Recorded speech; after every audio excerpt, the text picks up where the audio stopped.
And the pavilion that we are going to model in Grasshopper is the parametric pavilion in Monterrey, Mexico. So this is basically the work that we are going to refer to and create today's tutorial sessions, today's playlist, and we'll always go back and forth to this web page. You can easily Google this to check more details, but this is the image, or these are the images that we are going to refer. So without any further ado, let's jump in. This is, as you know, my graphic screen, my Rhino screen, and what we are going to start with is the base of the pavilion. So why don't we create two different arc kind of geometries in Rhino first? So why don't we grab arcs? So this is my first point of the arc, second point of the arc. Oops. Let's do it something as such.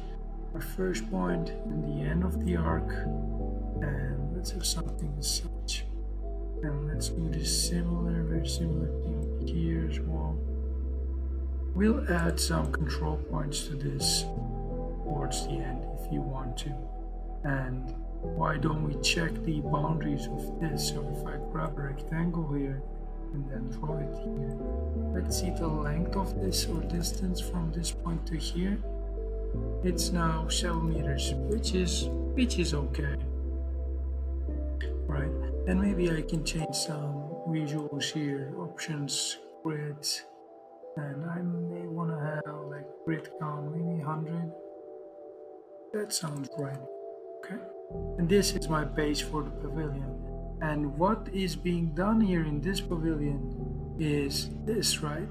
It's basically having kind of if you go to the top view, we have sort of like chains obviously, but we can always change the base curve. So it's basically the start. Now what we are going to do is to construct the arcs, but we'll go step by step. So what we'll be doing, we'll be turning these curves or importing these curves in, set one curve, this guy in, copy this and paste, and set the other curve.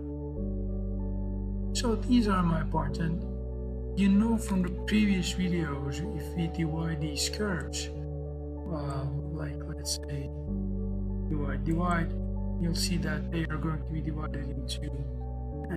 So why don't we start with something similar and more controllable? And if we check how many they have 5. 5 can be a good number to stick with. Okay, so but obviously this will have 6, so we have to divide it into 4, grab 5 points. Alright, so this is pretty much what we are doing right now. And the next thing that I want to do is to sort of create the curves, right? Just create the arcs. But the problem with that is I need to decide the arc's location, or the curvature location, or the midpoint of the arc. So it can be like, let's say this can be one arc, right? Maybe I draw it a bit thicker. It can go like this, 5 points, first point, second point, and third point. And another arc can be for a larger one. Let's say it can be somewhere here. So it will do something as such. It can be an arc, it can be a curve, it's completely up to you, but that's the logic. So what I need to do is I need to find the point where I'll be using as my point for arc, or as my point for my curve. All right. So what I'll be doing to define that is I'll create lines in between these two set of points, right? These are my lines. But as you see, my curves are connected, like this one to this one, this one to this one. This may be because probably the direction of my curve. So if I click here and then say flip, then I'll see that it works. And obviously if I move this around, we grab different kind of, sorry, not that one, I meant to have different variations. I already start to grab different variations. So I can group this as well. And then what I need to do is to have the location of this point, right? And what I can do for that is, since I'm looking for a point here, I can grab an evaluate curve component. And once I get the evaluate curve, do you see what I have here? I'm having nothing yet because I haven't provided any parameters. But if I provide a 1.0 connected over here, see I already had the end. And then if I grab it over here, I have them like all over the place. So I can decide which point I'm putting or locating my arc curves. And if I reparameterize this, I'll make sure that they are working or they're moving along only on this lines. So then what I'll be doing is taking this point and moving it up.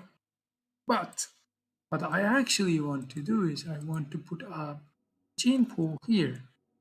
The gene pool is going to be defining uh, the different locations for each curve or each arc, however you want to proceed with, okay? So I can say edit. By the way, let me take it back. If I right click to this, I can edit this gene pool. How many genes I need to have? Gene count 5, right? And decimals, no decimals, and maybe we go up to 250 maximum tops, okay? And maybe minimum 120 or 150 for the minimum range. Edit 250, but yeah. So if I randomize this, this is going to be the one that I'll be using for my heights, right? So I'll need another gene pool. I moved a bit fast here, so 5 again, and this time decimals, but it's going to change between 0 and 1.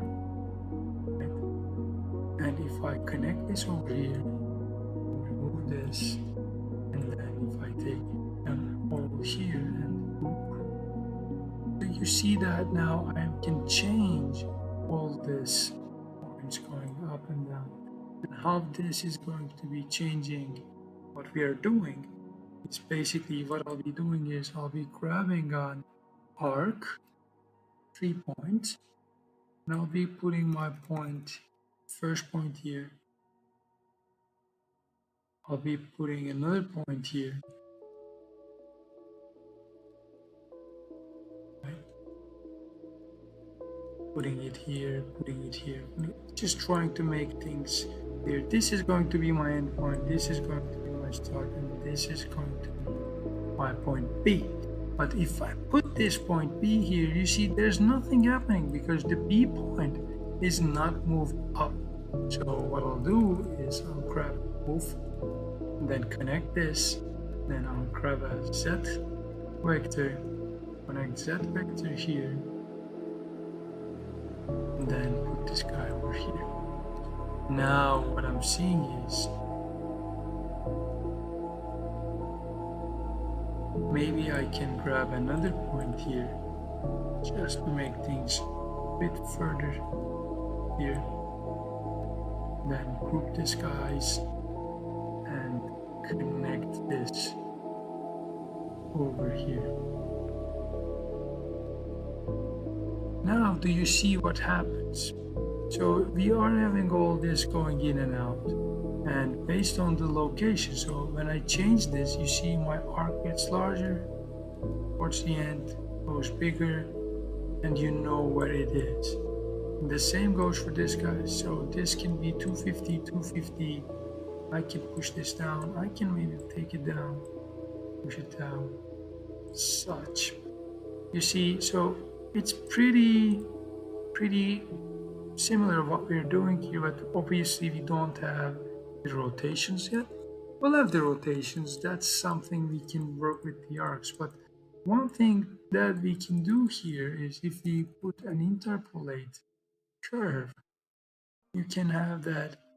In order to proceed with that, what we need to do is we need to do something else. And that something else would be grafting all this. Because if I connect this directly, see, I'll just create these points, right? I'll be grafting these points, be grafting this, and I'll be grafting this one as well. And once I graft this, connect it, you see, now I have a curve or set of curves that are actually pretty similar on what we are seeing there. But it's again completely up to you and the way that you want to proceed with. So what I can do here is I can say, okay, group this as an arc, group this as a curve, and based on what you want to do. But let me first print this off. So you see, if I move this over, goes up. If I move these guys left, right, I mean, of course you can put it front and back, but we'll be adding a sort of a rotation for that. You see, we are making these kind of moves or directions here. It's completely up to you how you proceed. For now, what I'll be doing is I'll be basically taking it here and leaving as it is. I'll be putting a hidden line connections here just to make sure everything works. Hidden line connections, disconnect, so that I know if I want to go with an arc or if I want to go with a curve, and I can group them in as well. Maybe we can group this into a red one so that we know what this is and how it works. Again, like we can proceed with this one or that one. That is completely up to you. And by saying that, I am actually concluding the first video.